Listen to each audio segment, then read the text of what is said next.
Hi, this is the video for the Latehomecomer figurative language notes and the text in the textbook. Your can statements are identify and analyze imagery, similes, and metaphors in a text, and then explain how figurative language enhances writing. The Latehomecomer is a memoir that we're going to be just reading a chapter of or a little piece of. A memoir is a true story of a person's life that focuses on personal experiences and observations about people or events. Memoirs often give readers insight to the impact of the historical events on people's lives.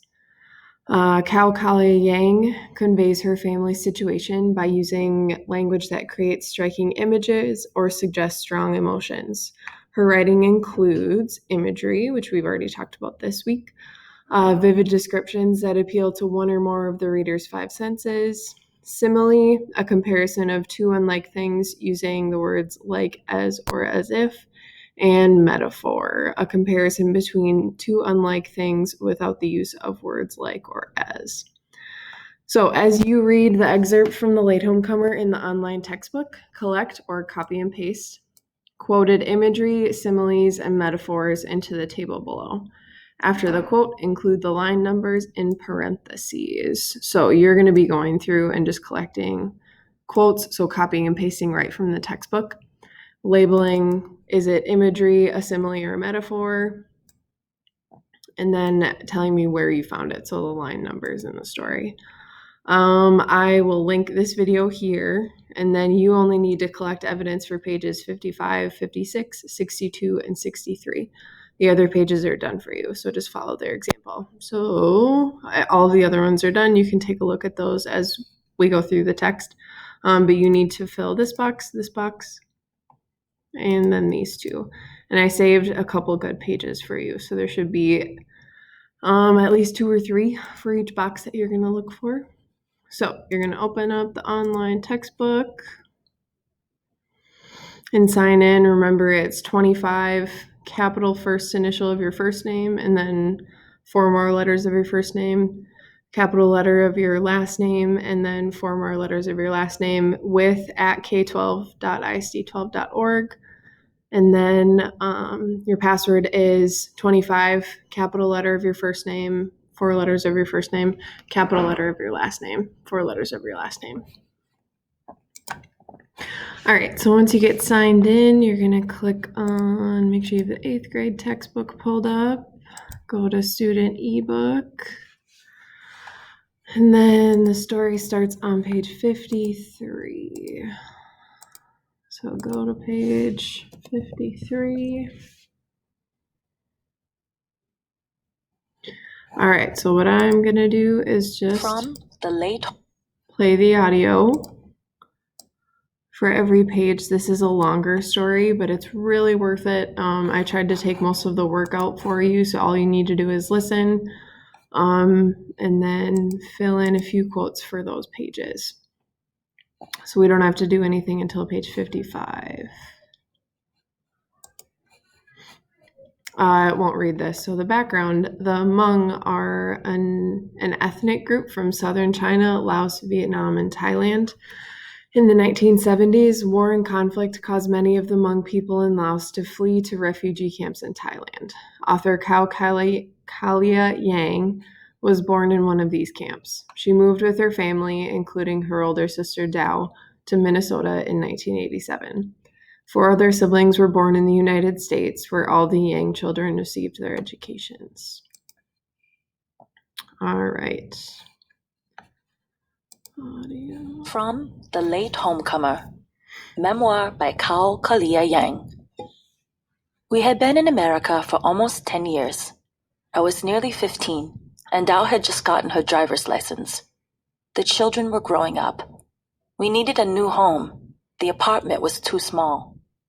There was hardly room to breathe when the scent of jasmine rice and fish, steamed with ginger, mingled heavily with the scent of freshly baked pepperoni pizza, Dao's favorite food. We had been looking for a new house for nearly 6 months. It was in a poor neighborhood with houses that were ready to collapse. Wooden planks falling off, colors chipping away, sloping porches, and huge old trees. There was a realty sign in the front yard, a small patch of green in front of the White House. It was one story, with a small open patio and a single wide window framed by black panels beside a black door. There was a short driveway that climbed up a little hill.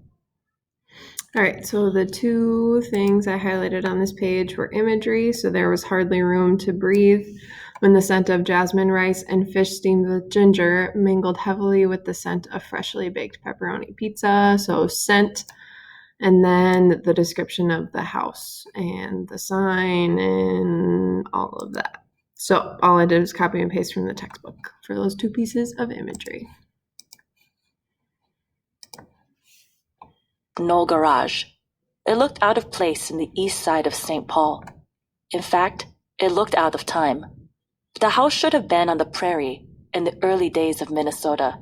It looked like it belonged to Laura and Mary Ingalls, and a time when girls wore cotton skirts with little flowers and bonnets to keep the sun away, and carried pails with their sandwiches inside. The team of two old trees in the front yard dwarfed the house. From the car, my imagination took flight. I never thought I would get a chance to live in a house that belonged to storybooks. I asked my mom, "Are you sure this is only $36,500? It was really $37,000 on the paper, but Dow asked the man to lower the price for us, and he agreed. It looks like at least $70,000 to me. I couldn't wait to get out of the car. We had been looking for houses a long time. Some we had liked well enough. Most we couldn't afford. Now, this one that looked like a real antique was only $36,500. The deal was incredible. It felt like a miracle. Together, we had scoured the city looking for a suitable home. My mother, father, and Dow in the front, and the rest of us in the back, all our knees touching. We had looked all summer long, driving up and down the avenues, the corridors, the smaller streets, and the busy thoroughfares of St. Paul. On days of fruitless hunting, my father would drive us past the mansions on Summit Avenue for inspiration. We were awed and discussed the merits of owning the structures before us, humongous and intimidating, haunting and invincible. We marveled at the bricks and the green lawns and the ivy climbing up the walls and windows. Dow and I posed creative arguments for why owning such behemoths would never work for our family. These were the homes that we saw on television, the ones with the ghosts and the gun dramas, the ones with the 1980s movie stars and their loose-fitting suits. These were the homes with the secret drug addicts and the eating disorders. We'd much rather live in places where men carried beverages in brown bags and walked lopsided up and down the sidewalks, and a child could kick an empty beer bottle just as conveniently as a rock. We had fun with our talk, but sometimes Mom and Dad got annoyed. These houses were supposed to inspire us to work extra hard in school. All right, so this page is already done for you too. There was one piece of imagery and an illusion. So remember, illusions are references to the Bible, to history, to literary literature. It looked like it belonged to Laura and Mary Ingalls in a time when girls wore cotton skirts with little flowers and bonnets to keep the sun away and carried pails with their sandwiches inside. So Laura and Mary Ingalls Wilder that's a reference to Little House on the Prairie. So that's an illusion. And then there's a metaphor. My imagination took flight. And you know that's a metaphor because that literally can't happen. Your imagination can't fly. All right, next page, you are going to look for things. So page 55. The small house before us would work. It would be our first piece of America, the first home we would buy with the money our parents earned. We were full of eagerness. Some of our cousins had purchased houses already. Others were looking, just like us. It felt like we were joining the future with the past, our dreams and our lives coming together. This would be the home that the children would dream about for years to come. Up close, we could see that the wood of the house was falling apart in places. White paint had been applied to the parts where the old paint had chipped. The floor of the porch was rotting. The black panels on either side of the window made it look bigger than it was. But that afternoon, there was a feeling like the house was special, like it would be ours for a long time. I walked through the front door, into a space that was small like an elevator.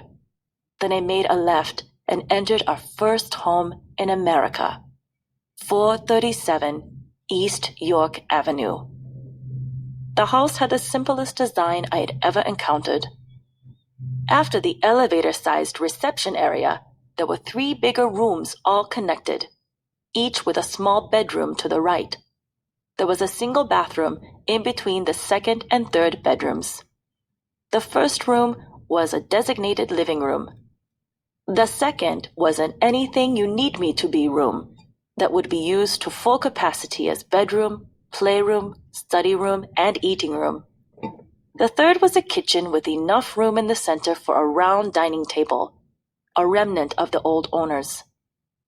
Off the kitchen, there was a door leading to an enclosed porch area that my father liked because there was an old pencil sharpener nailed into the wall. The realtor had said that the sharpener still worked. Also off the kitchen, there was a small room with just enough space for a washing and drying machine and the requisite heavy-duty sink. The total area of the house was 950 square feet, and it was built in 1895. It was called a 2.5-bedroom house because the middle room had no closet. The entire structure smelled old, like the thrift shops we were frequenting less and less. My mother and father were in disagreement over the house. My mother kept on hoping for better. My father's position was that we had to make do with what was before us, but they both felt that they could not afford better for us. My father said, "We can hide from the rain and the snow in here." All right, so on this page, remember you're doing it on your own. You're looking for imagery, so detailed description of anything, and then metaphors and similes, so any comparisons that either do use like or as or don't use like or as. And then, so I would just pause the video and go work on yours. Put them right here. And then come back and hit play. Uh-huh, we answered in various octaves. Someday, maybe we can do better. We all knew he was referring to education. Someday when Dao and I became educated, and the kids grew up and did well in school too, and my mother and father no longer had to work so hard just to get enough food and pay the heating bill. That is the someday my father was waiting for. It was the someday we were all waiting for. We moved into the house in the fall, my first year of high school. Dao was already attending Harding High School, an inner-city school where nearly 50% of the student body was multicultural, many of whom were Hmong. Naturally, I would attend Harding with her. She had helped me choose my classes. I would take all the international baccalaureate classes that I could get into, and where I couldn't, I'd take the advanced placement or college prep courses. I had gone to a small junior high school, a math and science magnet, in a white neighborhood with few Hmong kids. There I had done well in my classes. I discovered a formula I thought quite sacred. Do the homework, go to class every day, and when in class, follow the teacher with your eyes. I was still whispering in school, but the teachers took it in stride. I felt ready for the life changes that high school would bring my way. I was feeling a strong push to reinvent myself. Without my realizing, by the time high school began, I had a feeling in the pit of my stomach that I had been on simmer for too long. I wanted to bubble over the top and douse the confusing fire that burned in my belly. Or else I wanted to turn the stove off. I wanted to sit cool on the burners of life, lid on and steady. I was ready for change, but there was so little in my life that I could adjust. So life took a blurry seat. I knew that the parameters of our life would continue, but it pushed against the skin that contained me. There would be school or work during the day, and then a return to the children and babysitting. The drama of a changing body had taken me by surprise, but had taken care of itself smoothly. Dal drove around the block, often with me beside her in the passenger seat. We were both growing up. We were big sisters, and we took care of the children. And my mother and father were convinced of our status as good daughters with good grades. High school was important because it meant that we were closer to college. All right, so you are doing this page as well, so 56. On this page, there are tons of metaphors, and they're all kind of woven together. This close read button will actually walk you through a video where they talk about them. So if you want, you can do that. Otherwise, just look for those metaphors, and then we'll move on to the next page. It did not resonate in my family that high school was a time to be young or to be old, or that it was a time to sneak peeks into different worlds.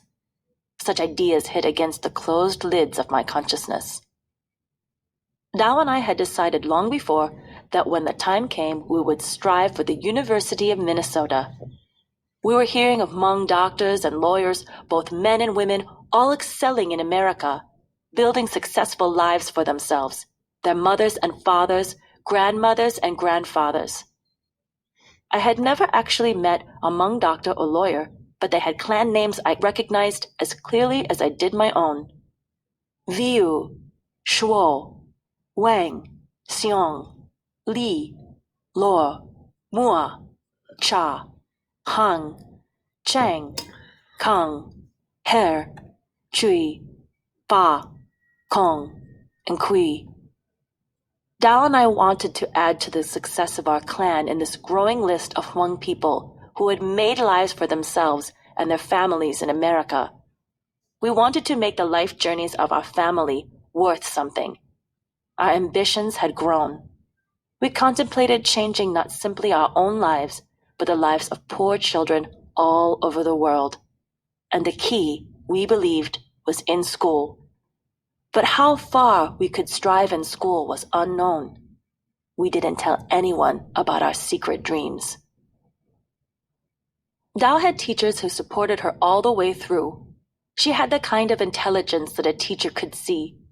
She looked every part the interested learner, could hear, her English had no accent, and could support.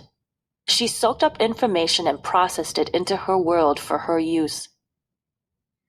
All right, so on this page there are two. Our ambitions had grown. That's a metaphor. And then such ideas hit against the closed lids of my consciousness. So both those are done for you. Next page. I was lost, perpetually biting my lower lip. I didn't speak well or easily, and the link between what we were learning from books and living in life was harder for my mind to grasp. In high school, this changed. I met a teacher who changed the way I saw myself in education. Her name was Mrs. Gallanton, and she opened up a possibility that I was special. She taught 9th grade English, where we read Romeo and Juliet and Nectar and the Sieve, as well as other literary classics. I sat near the front of the class and absorbed the books. Mrs. Gallanton had a red face and a dry sense of humor. She had little patience for kids who giggled or were fussy in their seats, students who didn't pay close attention to lessons and did not do their assignments on time. I had overly curvy, confident handwriting that was hard to read, and I did not have a computer, so reviewing my work was a slow process. She may have noticed me initially because of this, and her interest was compounded by both my silence and my serious approach to literature. Mrs. Gallanton became impressed with me because I could tell the important parts of a book. I knew how to anticipate the questions on her tests. At first, I was convinced I could read her mind. But after a few thought experiments in class, I realized I was picking up understanding from the books, not from her. It was in this class that I wrote my first real essay in response to the question, is the story of Romeo and Juliet a story of love or lust? It took me all night long to think about the essay. I had no personal experience with love or lust. Some of my friends said that they were in love, but I was not convinced. The phone conversations they had with their boyfriends were mostly just listening to each other's breathing. After many false beginnings, I wrote about what mattered to me. I wrote about the love I felt I knew. Love is the reason why my mother and father stick together in a hard life when they might each have an easier one apart. Love is the reason why you choose a life with someone and you don't turn back, although your heart cries sometimes, and your children see you cry, and you wish out loud that things were easier. Love is getting up each day and fighting the same fight, only to sleep that night in the same bed beside the same person because long ago, when you were younger and you did not see so clearly, you had chosen them. All right, so I highlighted 2 metaphors on here. Your heart cries sometimes because your heart literally can't cry. And then I sat near the front of the class and absorbed books. Again, you literally can't absorb books. So that just means I took them in or I was sad. Other ones on this page. Let's see, what page are we on? 58. Soaked up information. You don't turn. Yep. Oh, those are the 2 I got. All right. 59. I wrote that we'll never know if Romeo and Juliet really loved because they never had the chance. I asserted that love only happened in life, not in literature, because life is more complex. As soon as I wrote the essay, I started worrying about it. What if she didn't like it? What if she didn't agree? What if I had it all wrong? That was my first understanding of how writing worked, how it mattered to the writer, personally and profoundly. I had written the essay out by hand first.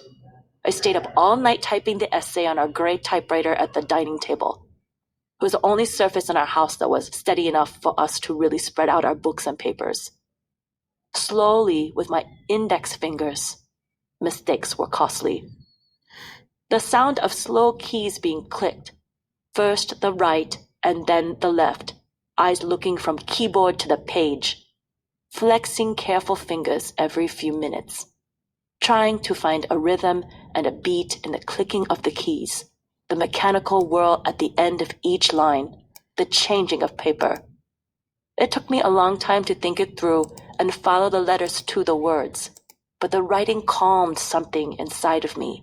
It cooled my head, like water over a small burn in the pit of my mind. I watched eagerly as the third, then fourth, then fifth page filled with typed letters. My mother and father came home early in the morning. They had changed their work schedules entirely to the graveyard shift. The nominal increase in their wages was necessary to maintain the new house. They saw my eyes closing over my work and became convinced that I was their hardest working daughter. My heavy eyes followed the way they walked so tired around the kitchen, and I grew confident that I really did know love, that I had always known it. By morning, the exhausting work of writing was done. I turned it in to Mrs. Gallanton. Mrs. Gallanton caught me in the hall later that day and said that my essay was beautiful. She said that I wrote more than an answer to the question. I was telling her the ways in which questions come from life and end in life. I had never thought of myself as a good writer. I like stories, and in elementary school I had written gory tales about intestines coming out. I thought I was good at math and science, what my junior high school had been good at. But Mrs. Gallanton said that I had talent for literature. All right, so I highlighted this imagery, the clacking of the keys, flexing fingers, trying to find a rhythm. That's all sight, feel, sound. And then the writing calmed something inside of me. It cooled my head like a water over a small burn in the pit of my mind. Let's see if I missed any other ones. Nope. All right, next 2 pages, there isn't anything. So 61, 60, and 61. I didn't see it, but it pleased me to hear her say this. In the course of a semester, she opened up a real possibility that I could excel in high school and college because they were all about good reading and good writing. I began to see a truth that my father had been asserting for a long time, long before America. In Bambinai refugee camp, I had sat on my father's shoulders, my hands secured in his hair, and I listened to him talk about how we might have a brother, how we would become educated, and how our lives would go places far beyond the horizons we saw in America. I looked at our lives, and how could I not believe? Beyond all the spoken wishes, a dream had even come true. 8 years into America, and we owned a house of our own. I wanted to recap this journey with Grandma. I waited enthusiastically for her summer visit. She didn't come. In 1996, welfare reform was in the news. The program was ending. Families living on welfare had to learn how to work within the system. This meant that my uncles in California could no longer farm on the side and raise their families with the help of the government. This meant that my grandma's sons were in danger. What's more, she herself could be at risk. She was not a citizen. There was no way she could pass the citizenship test or speak enough English to prove her loyalty, to pledge, I will fight for America if it were ever in danger. It was fighting that all the Hmong in America had done, with the lives that had fallen to the jungle floor, the spirits that had flown high into the clouds again, that had fled life and refused to return, despite all the urgings, the pleas, the crying. But we were refugees in this country, not citizens. It was not our home, only an asylum. All this came crashing down. In American history, we learned of the Vietnam War. We read about guerrilla warfare and the Viet Cong, the Ho Chi Minh Trail and communism and democracy and Americans and Vietnamese. There were no Hmong, as if we hadn't existed at all in America's eyes.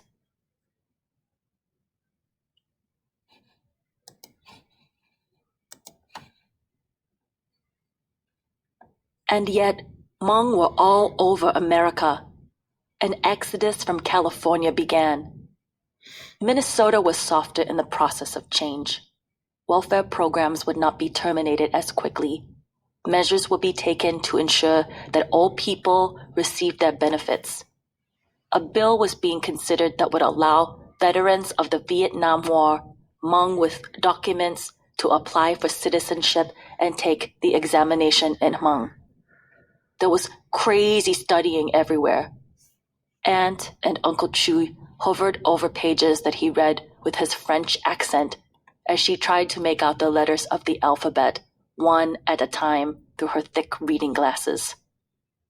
My own mother and father questioned themselves out loud. What if we try to become Americans and fail? On the phone, Grandma said, lasting change cannot be forced, only inspired.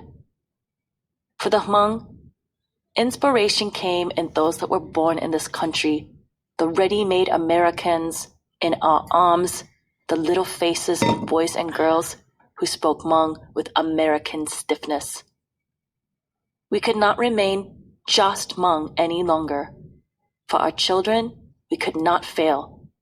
We had to try no matter what, even if it meant moving.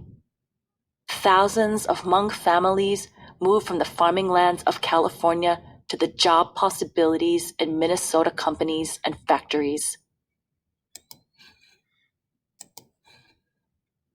Aunt and Uncle Chui, despite their lack of English, studied for the citizenship exam, took it, failed, despaired, studied some more, and tried again. Eventually, they succeeded, and they inspired my parents to try for citizenship too. We had no more lands to return to.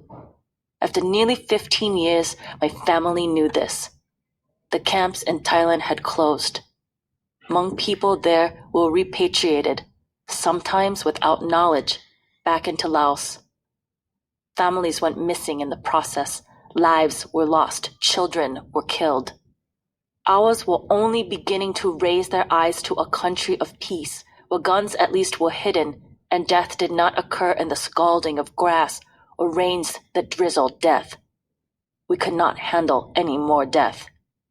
In wanting to live, we were willing to try becoming Hmong Americans. A new chapter of our lives unfolded as we strived to become Americans. We sank our roots deep into the land, took stake in the ground, and prayed to the moon that one day the wind would carry us away from our old, moldy house into a new, stronger home that could not be taken away, that would not fall down on us, that would hold us safe and warm. Grandma and the uncles from California came to live with us in Minnesota. I felt caught in the larger context of being Hmong. We were only one family in the over 200,000 that lived in America. We all came from the same history. I burned for our stories, our poverty, and our cause. I was only in high school, and there was very little I could do. My father chided my impatient heart. He said, "Patience is the slow road to success." My father was a poet and had a poet's heart. He carried love songs about the falling apart of a country. He made music of the loneliness in Thailand. He sang traditional song poetry about the earth grumbling and the sky crumbling, the leaves of the human heart fluttering all the while. I was his daughter, and I could not see poetry in the mold that grew wild on our walls. No matter how much my mother, Dao, or I scrubbed, it never stopped, no matter how many layers of paint we applied. I couldn't understand why the Hmong people had to run for their children, how their children had to make lives again and again in different soils to no belonging. Why it was that our house, so cute on the outside, rotted on the inside. All right, so we are to the third page that you need to look for. There are tons of metaphors on this page, so be looking for those comparisons. And then when you're done with this page, just pause the video and then come back and hit play. You're also looking for imagery, simile, metaphors on this page. Why couldn't Grandma live with us now that we were all in one state? Why couldn't she live with any of her sons permanently? Because the homes were small. Because at one home her heart yearned for another, and because all their homes together could never be like the country of her home in Laos, in the imagination and the stories she told all of us. In the world we lived in, our grandma carried her bags from one house to the next, sharing all our beds. All this made me sick.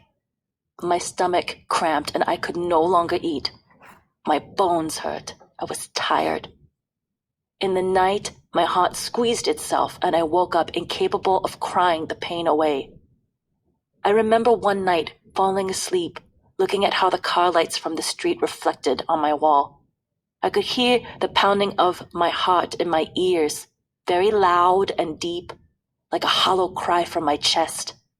It felt like needles were twisting their way into my chest.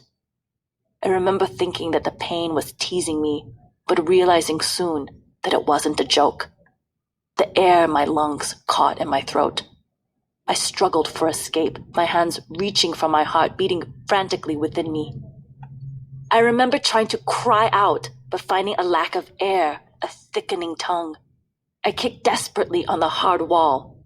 First one, then a sad two, a final three, thinking in red. Mom and Dad, help me, I'm dying. I'm Hmong and I'm your daughter and I'm dying in the room beside yours. The thoughts were on repeat. Sweat. I could feel it breaking out on my forehead. Skin. I could feel the cold settling in. Heaving inside of myself. My eyes growing tight in the darkness. Light streaming in.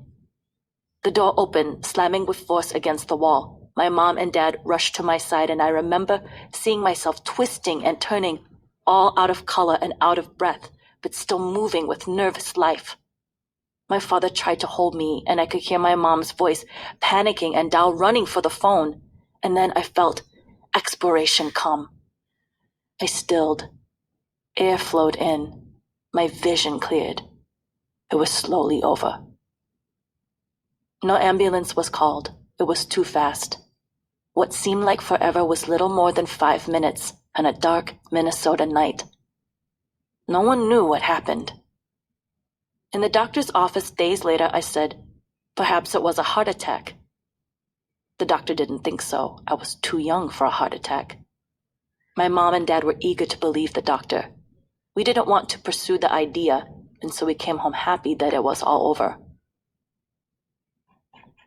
All right, so this is a page you're looking for metaphors too, especially when she talks about her sickness and that attack she had. Really look for metaphors in there. And then when you're done, come back and hit play. In the month that followed, I lost 20 pounds. The doctors didn't know what was wrong. My mother and father hovered over me.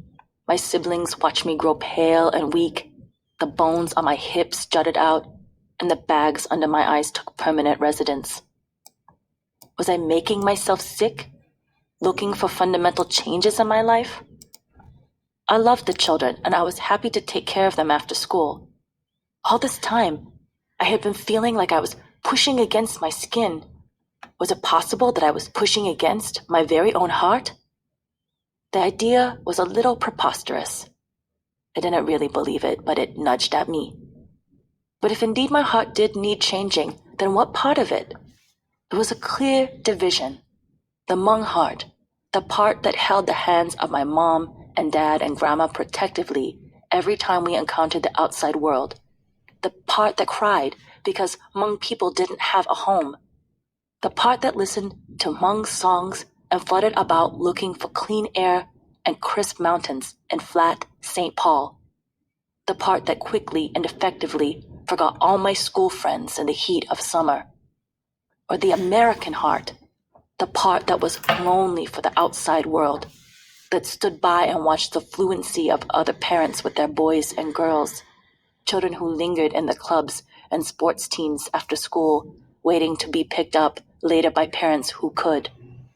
The part that wondered if forgetting my best friends to life was normal and necessary. My body was surely whole. The doctor said so. What was broken in me must be something doctors couldn't see. I worried. The more I thought about it, the sicker I became. How does one change what one is becoming? My grandma worried over me. She tried calling my spirit home. My rebellious, independent spirit hated the moldy house and refused to return. She tried her healing herbs. The smell and taste took my soul far away to Thailand, to other times and places, but could not locate me in the present. Grandma grew despondent. Something was wrong inside me, and its location was murky, like the origins of the Hmong home long, long ago and far, far away. All right, so on this page, the bags under my eyes took up permanent residence. That's a metaphor. Let's see if I missed anything else. Nope. 2 more pages. One day, I lay on the sofa. Another day absent from school. My grades were dropping slowly. Looking up at the wall. Grandma and Dal had gone shopping. My mother was in the kitchen preparing rice porridge for me. I heard the key in the lock. I heard them come in. I turned, and I saw that my grandmother had a gift for me. There was something glittery in her hands. Her uneven gait came closer. She presented a thin silver bracelet made of elephants, bigger mother ones and smaller baby ones, circling together, tusks entwined. It was the most beautiful gift anyone had ever gotten me. She told me that the man at the store had taken off a few of the elephants to fit my small wrist. Grandma put the bracelet on me and said, "Elephants protect their babies by forming a circle around them. You are sick and I cannot protect you." I bought this for you so that the power of the elephants will protect you and make you well again. I wore the bracelet every day. I started to eat a little bit of food and took the medicines the doctors gave me. After all of the tests and retests, the doctor said that baby Lupus would explain my symptoms. I wore the bracelet and grew stronger in its hold. The idea of a divided heart slowly lost merit. If there was no resolution that I could willingly and happily pick, then why not just live with it? Isn't this how all of life happens anyway? All right, I wore the bracelet and grew stronger in its hold is a metaphor on that page. And then last page. I looked at the glittering bracelet on my wrist and decided that a divided heart can be a good thing. One side can help the other. Why couldn't my chest expand to hold my heart? My father was always telling me that I needed to stiffen the walls of my heart so it would not waver after the passage of people and places in my life. Maybe the softness of my heart, which I thought will cushion whatever may come, had been my biggest weakness. I had the help of elephants. I wore the bracelet every day and felt better. One day, the tusks of two elephants lost a hold on each other. I placed the bracelet in a small bag, and I promised myself that I would eventually put the tusks back together again. Or if that was impossible, I would have another one made just like it. I grew well again, but I understood that my body, like every other body in the world, could die. It could be healthy or not. If it carried life, then it could lose it. I was a child of war, and I should have known that we have no choice about when and where we die. When we do, we simply comply as bravely as we can. Getting up in the morning became harder than it had been, but each day I did get up. That was the point. That had always been the point in the Hmong life, and even the American one. I grew satisfied with myself. Slowly, the sickness eased away. All right, that is it. So you should have your quotes filled in for pages 62 and 63 and 55 and 56. Make sure they have a label. So what is it in the quote from the book? And then a line number. And then turn it in on Schoology when you're done. And that is it.